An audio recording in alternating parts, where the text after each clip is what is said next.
जय गुरु जी। वीडियो को लाइक कीजिए, चैनल को सब्सक्राइब कीजिए और बेल आइकन को प्रेस कर दीजिए ताकि आपको लेटेस्ट वीडियो के अपडेट्स मिलते रहें। आप खुशहाल ज़िंदगी को ढूंढते नहीं हैं बल्कि ज़िंदगी को खुशहाल बनाते हैं। जय गुरु जी माँ। आज मैं आप सबके साथ जो सत्संग शेयर करूँगी आप सब में से एक हैं जिन्होंने हमारे साथ अपनी डिवाइन जर्नी शेयर करी है और हमें बहुत अच्छा लग रहा है कि आप सब हमें इतने प्यारे प्यारे सत्संग भेज रहे हैं। ऐसे ही निरंतर सेवा करते रहें।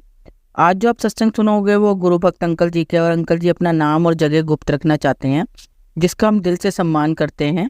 अंकल जी ने हमें बहुत ही सुंदर सत्संग शेयर करा है। जैसा अंकल जी ने अपना सत्संग हमारे साथ शेयर करा है वैसे ही आप सबके साथ सत्संग के माध्यम से आज मैं साझा करूंगी। और हमारी छोटी सी कोशिश यह रहती है जो ये ब्लेस सत्संग हम आपको सुनाते हैं वो हर घर तक पहुंच सके और सब संगत सत्संग सुने और ब्लेस हो सके।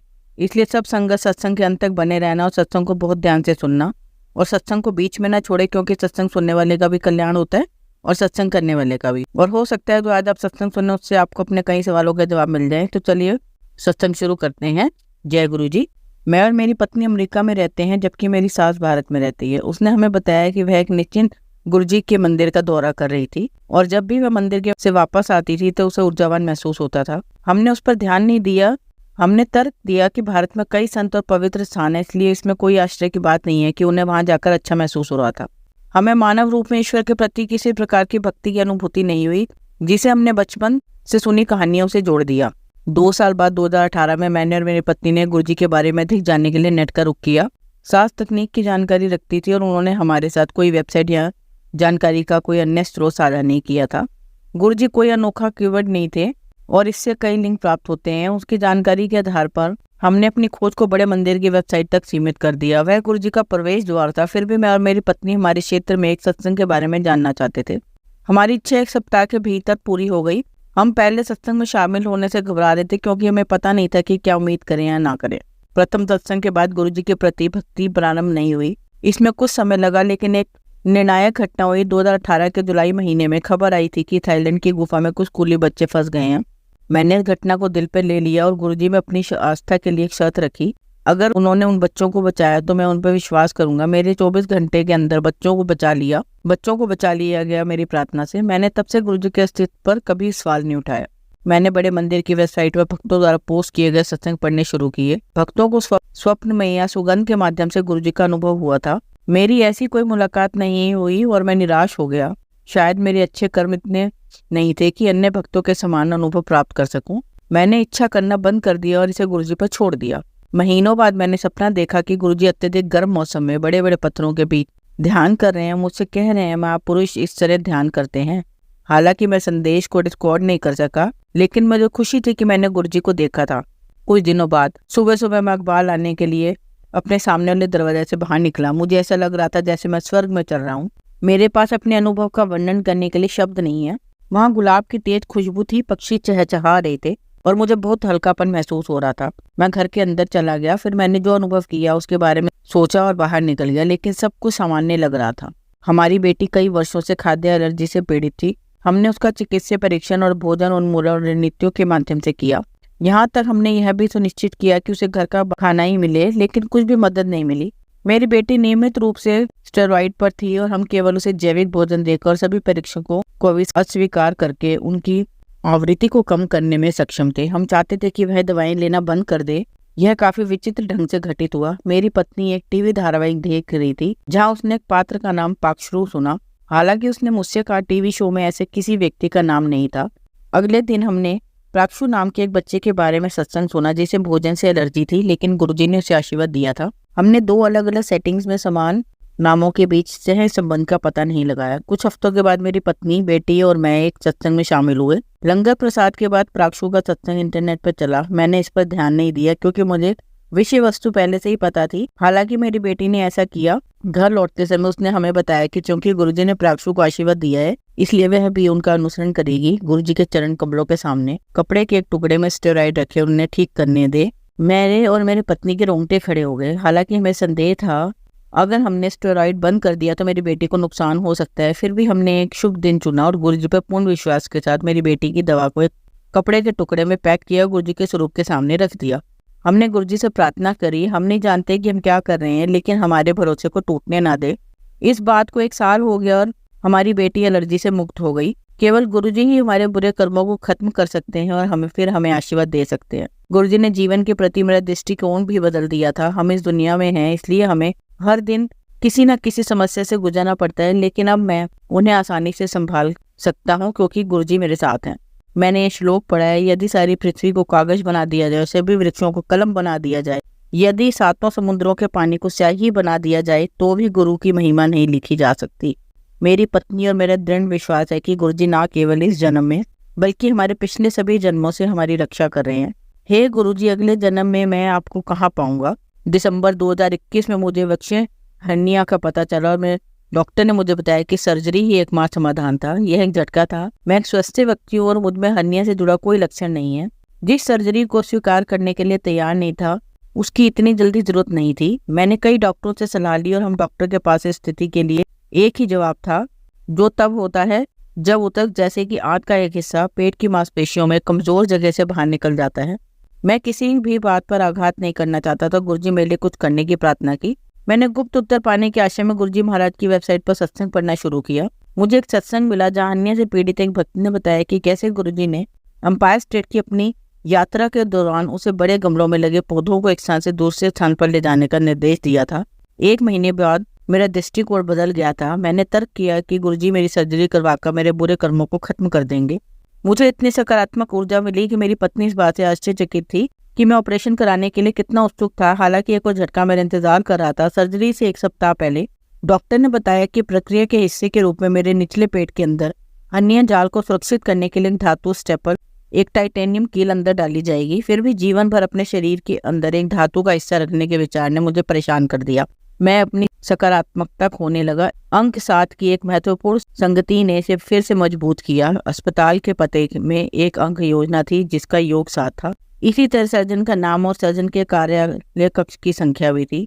सर्जरी गुरुवार और सुबह 7 बजे के लिए निर्धारित थी। गुरुजी ने मुझे दिखाया कि उन्होंने मेरे लिए ही मार्ग निर्धारित किया है और मुझे चिंता नहीं करनी चाहिए। सब कुछ ठीक रहा और मैं जल्दी ही ठीक हो गया। 1 वर्ष से अधिक समय से मैं बिना किसी शारीरिक प्रतिबंध के सामान्य जीवन जी रहा हूँ। मैं केवल गुरुजी को अपने कमल चरणों का आश्रय देने के लिए धन्यवाद दे सकता हूँ। जय गुरुजी। संगत जी, अब हमें गुरु भक्त आंटी जी का सत्संग सुनेंगे। 1995 में मेरे भाई ने गुरुजी से मेरा परिचय करवाया। पहली बार मैं उनके चरण स्पर्श कर रही थी कि उन्होंने मुझे जतिंदर कहकर संबोधित किया। मैं चकित रह गई क्योंकि यह मेरा औपचारिक नाम होते हुए भी कोई मुझसे इसे नहीं पुकारता है। सब मुझे मेरे छोटे नाम जोगा से संबोधित करते हैं और मेरा यह औपचारिक नाम केवल मेरे घनिष्ठ परिवार वालों को ही पता है।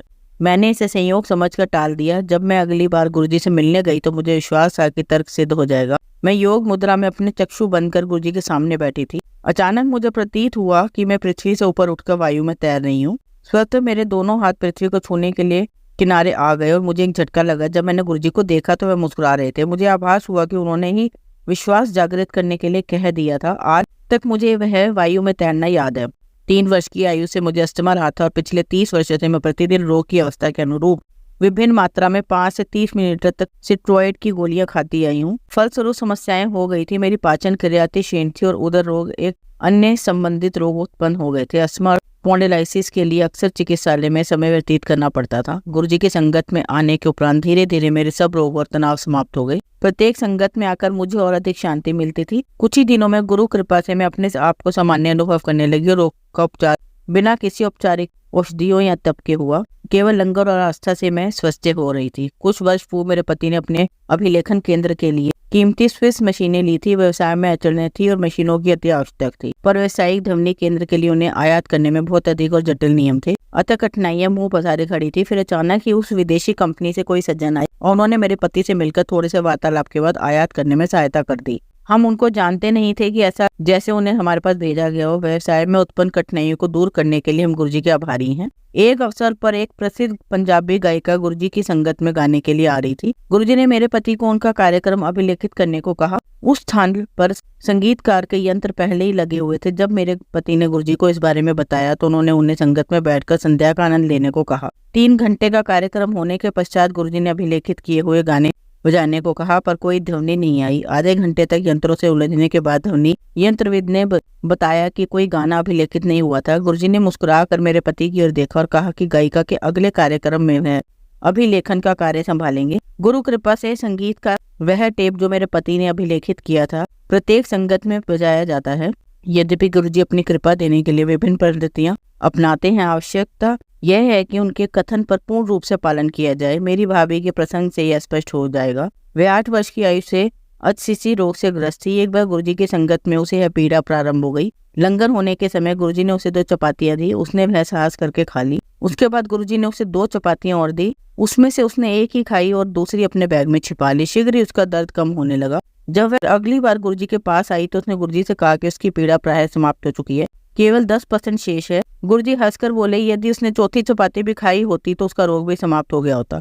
वह अचंभित रह गई क्योंकि किसी को पता नहीं था कि उसने चपाती छिपाई थी। मेरे पिता प्रशासनिक सेवा से निवृत्त हुए थे और गुरुजी के परम भक्त हैं। एक दिन वह मेरे भाई के साथ संगत में गए। गुरुजी ने मेरे भाई को बाजार से 51 रुपए के पान के पत्ते लाने को कहा। फिर गुरुजी ने वह पान के पत्ते मेरे पिता के उदर पर रखे और उन्होंने कहा कि उन्हें उनकी शल्य क्रिया कर दी है। मेरे पिता अचंभित थे क्योंकि वे अपने आप को बिल्कुल स्वस्थ समझ रहे थे। कुछ दिन के पश्चात मेरे पिता के मूत्र में रक्त आया और उन्हें चिकित्सालय में प्रवेश कराया पड़ा। चिकित्सकों ने पित्त के कर्कट रोग का परिणाम निकालकर उनकी शल्य क्रिया कर दी। स्पष्ट था कि गुरुजी ने उनको आशीष दिया था। यदि गुरुजी ने वह प्रक्रिया नहीं करी होती तो उनके इस रोग का कभी पता नहीं लगता। गुरुजी ने इस प्रकार से उनके रोग का पता लगने से पूर्व ही उसका उपचार कर दिया था। एक अन्य अवसर पर गुरुजी ने एक ऐसे व्यक्ति जो उनसे कभी नहीं मिले थे का उपचार कर हमें भाववेल कर दिया। हमें कुत्तों से प्रेम है, अतः हमारे घर में पशु चिकित्सक आते रहते थे। एक दिन जब वह घर आए तो चिंतित लगे। उनके ससुर 3 श्रेणी के कर्कट रोग से पीड़ित थे और वह उनकी पत्नी उनसे मिलने चिकित्सालय जा रही थी। मैं बाहर अपने पति की प्रतीक्षा करती उनकी पत्नी से मिली। यद्यपि न इससे पहले उसने गुरुजी के बारे में सुना था, न ही उनको जानती थी। मैंने उसे गुरुजी का छोटा चित्र दिया। वह अपने पिता के लिए कुछ भी करने को तैयार थी। उन्होंने वह समझकर अपने पिता की कमीज की जेब में या तकिए के नीचे रख दिया। जैसा मैंने उनको कहा था, उस रात उनके पिता की अवस्था बिगड़ी, पर अगले दिन उसमें आश्चर्यजनक सुधार आया और 4 दिन में वह चिकित्सालय से घर आ गए। ऐसा लगा कि किसी ने उनके रोग को खींचकर बाहर निकाल दिया था, क्योंकि उनकी पीठ में गड्ढा सा बन गया था। हमारी खुशी का ठिकाना नहीं रहा जब वह संगत में आए। उनके ससुर ने जब मुझे धन्यवाद दिया तो मैंने उन्हें गुरुजी का धन्यवाद करने को कहा। पाठशाला में पढ़ते हुए मेरे बच्चों को गुरुजी अमरीकी कहकर पुकारते थे। हमें इसका कारण समझ नहीं आता था। बच्चों के मन में विदेश जाने की ना तो कोई रुचि थी, ना ही कोई योजना, परंतु वह तो भविष्य देखते हैं। आज मेरा बड़ा पुत्र कनाडा में और छोटे को कैलिफोर्निया के एक शिक्षा संस्थान में प्रवेश मिला है। गुरुजी ने मेरे बच्चों के अध्ययन में भी सहायता करी। उनकी दया से मेरे छोटे बेटे को कंप्यूटर विज्ञान परीक्षा के में राज्य में द्वितीय स्थान प्राप्त हुआ है। आज के युग में धोखा, संदेह और नकारात्मकता बहुत अधिक है। रोग हर स्थान पर है। गुरुजी से मिलकर मैं भाग्यशाली हूँ। उन्होंने जीवन के कष्ट और समस्याएं दूर कर विश्वास, स्वास्थ्य और आध्यात्म दिया है। इससे हम जीव और परम की अति सुंदर विधियों को समझ पाए हैं। गुरुजी के अद्भुत भाव से प्रत्येक अनुयायी को उनके समक्ष विशिष्ट होने का आभास होता है और प्रत्येक दिन उनकी कृपाओं से परिपूर्ण होता है। जय गुरुजी। अब आप सबको एक कहानी सुनाती हूँ। आप सब इस कहानी को बहुत ध्यान से और एक शांत वातावरण में ही सुनना। चलिए कहानी शुरू करते हैं। हमारी कहानी का शीर्षक है समुद्री रास्ते से कहीं दूसरी ओर जा रहे थे। किसी ने बड़े कमाल की बात कही है कि जब भी ऊपर वाले से मांगो तो अपने माता पिता की लंबी उम्र मांगना, क्योंकि उनसे ज्यादा प्यार इस दुनिया में कोई आपको और नहीं कर सकता। एक बहुत छोटी सी कहानी एक पिता पुत्र की, जब समुद्री रास्ते से कहीं दूसरी ओर जा रहे थे और बीच समुद्र के मैदान में उनकी नाव जिस बोट पर सवार थे वो खराब हो गई। जब उन्हें लगा कि सब कुछ खत्म होने के बाद जीवन खत्म होने वाला, पिताजी ने देखा कि दूर एक टापू दिख रहा था। जैसे तैसे वहां पहुंचे तो एक नहीं 2 टापू थे। किनारे पर उतरे। पिताजी ने कहा, देखो बेटा, अब तो जीवन समाप्त होता दिख रहा है। कुछ और ऑप्शन नजर नहीं आ रहा है। कोई विकल्प नहीं है यहाँ से जान बचाने के लिए। एक ही काम बचा है। बेटे ने पूछा, क्या? पिताजी ने कहा, बस एक ही काम बचा है। ऊपर वाले की प्रार्थना करते हैं। एक टापू पर मैं जा रहा हूँ, दूसरे पर तुम चले जाओ। ध्यान लगाओ, प्रभु से कहो कि हमें बचाए। जो मांगना है मांग लो, कुछ ना कुछ तो होगा ही। पिताजी जा करके ध्यान लगाने बैठ गए। बच्चा जा करके प्रार्थना करने लगा।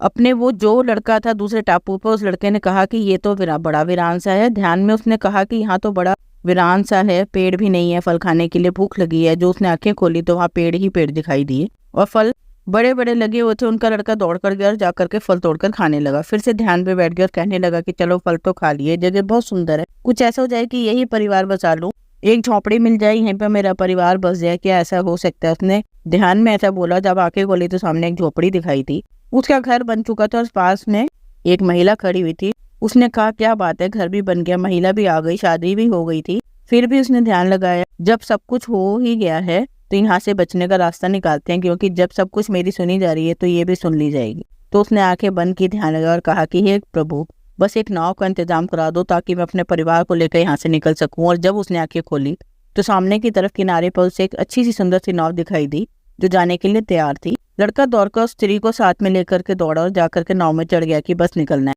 तभी आकाशवाणी हुई और आवाज आई कि बेटा अकेले अकेले जा रहे हो, अपने पापा को साथ नहीं ले जाओगे। उस लड़के ने कहा कि मेरे पिताजी के कर्मों का फल मिल रहा है, हम उनके चक्कर में यहाँ आ गए। मेरे पिताजी ने अगर अच्छे कर्म करे होते तो उनकी भी सुन ली होती। अपने आप को देखो, चुपचाप वैसे की वैसे ही बैठे रहे, कुछ हो ही नहीं रहा है। इस तरह हमारी तरफ यहाँ देखो, सब कुछ बदल गया है, पेड़ आ गए, फल आ गए, झोपड़ी बन गई, मेरे लिए तो स्त्री भी आ गई, शादी भी हो गई मेरी, तो सब अपने आप ही आपने सुन ली। मेरे पिताजी की तो सुन ही नहीं रहे, उन्हें उनके कर्मों का फल मिल रहा है, मिलने दो, हम यहाँ से निकलेंगे, उन्हें भुगतने को दो। आज आकाशवाणी फिर से ही हुई, बेटा तुम जानना नहीं चाहते कि वो मांग क्या रहे हैं? उस लड़के ने कहा बताओ बताओ मांग क्या रहे हैं जो मिल नहीं रहा है उन्हें? ऐसा क्या मांग लिया उन्होंने? आकाशवाणी फिर से आवाज आई कि तुम्हारे बेटा बस एक ही चीज मांग रहे हैं कि मेरा बेटा जो भी मांग रहा है उससे मिलता चला जाए, मेरे बेटे की हर प्रार्थना स्वीकार करना।